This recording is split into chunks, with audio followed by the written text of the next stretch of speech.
with all due respect, right? Nobody fails. Okay. So basically it's a learning experience, right?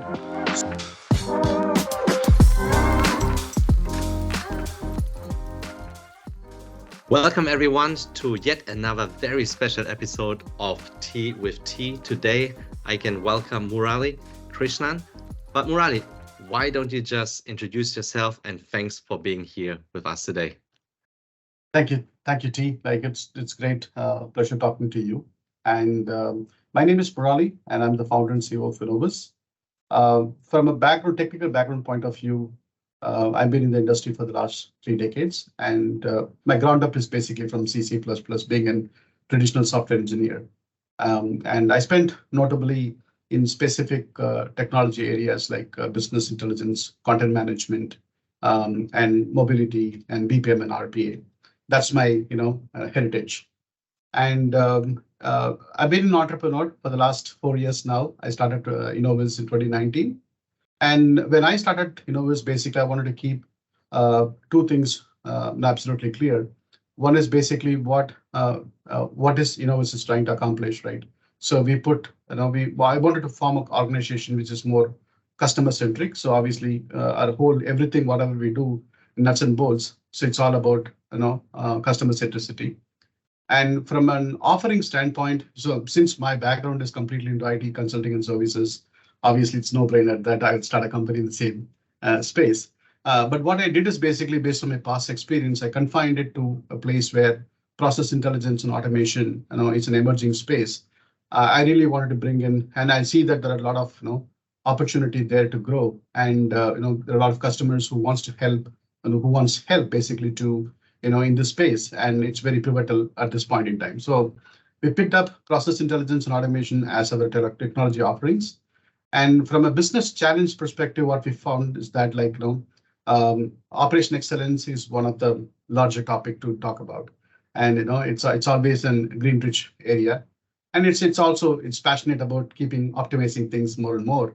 Right. So it's a Pandora box. So we kept that as one of our primary goal, how to help customers to enable them in having an operation excellence in much more sustainable manner.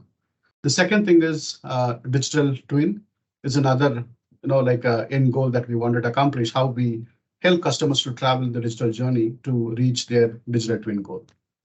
So that is what Innovus is about. And obviously, our relationship with SAP Signavio goes way back to 2019. And yep, that's what it is.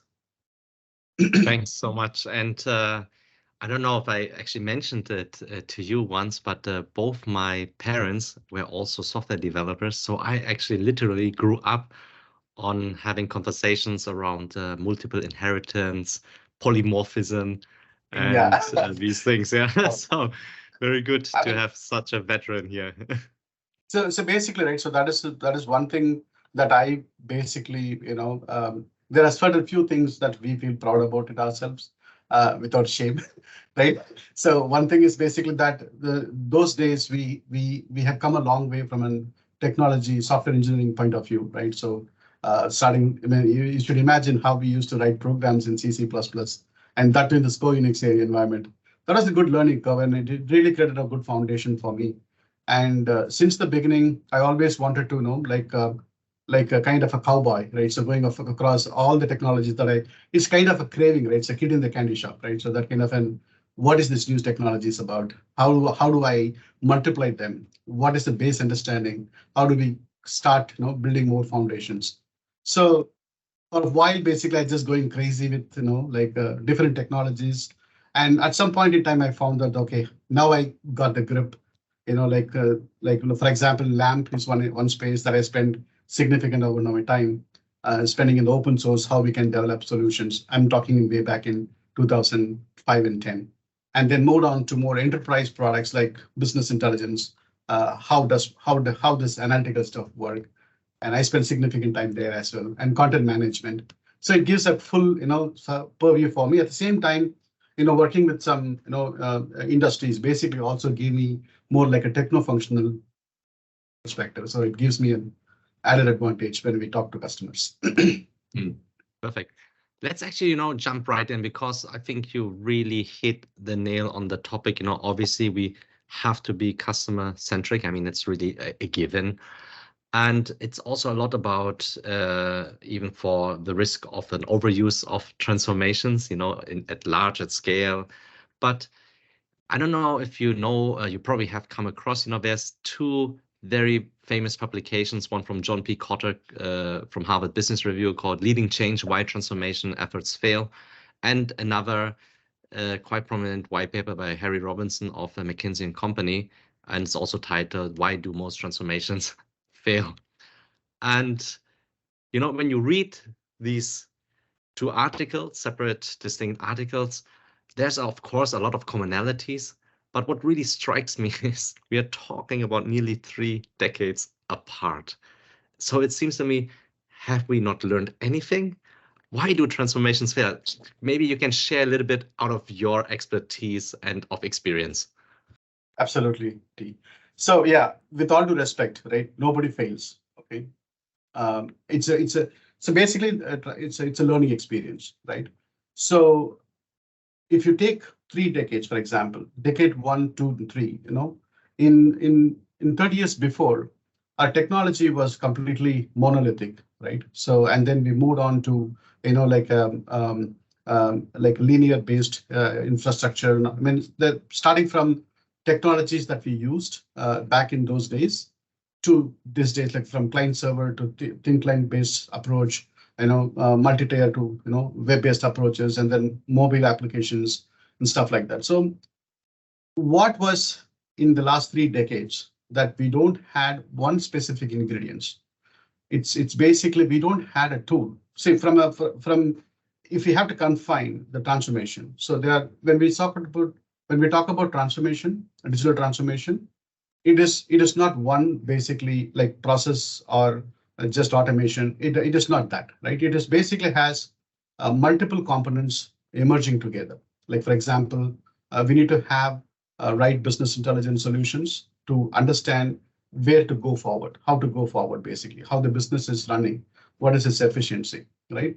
Content perspective, there are a lot more that we can talk about understanding how we are utilizing the content, right? And even from the infrastructure point of view also, like how are we using infrastructures basically? So back in those days, we used only on-prem, right? Today, basically, we don't have that. We have other better way to operate, not just from the cost perspective, even from the maintenance, scalability, in all those aspects, basically, it has much more advantage. So when multiple components integrating together is when we basically see and again, like when we talk about transformation, what it means in simple English, right? So it is that how organization can adapt to change and then move forward, keeping the bottom line and top line in the same context, right? That's the simplest form I can think of, right? So in those days, when it comes to especially talking about the operational space of process space of transformation, why we are not able to be that much successful is because the amount of knowledge that we wanted to understand and or basically the depth of information that we wanted to go in to get a kind of a pivotal point, it is not scalable. And again, like this is in context to an enterprise, multinational companies, where it is impossible to go after the complete organization to dig in all the nuts and bolts together to have a fine print, right? Which used to be done in the before, but the problem is it takes long time. Two, yes, it is basically biased. I mean, it has some degree of biased because I have to talk to you and figure out what is the challenges and aggregate that and then compound it and then come up with the say that, hey, these are the spaces ABC, we have to do this, right? So it is not failed actually. It is not effective. But today, basically, we have a product like Signavio, right?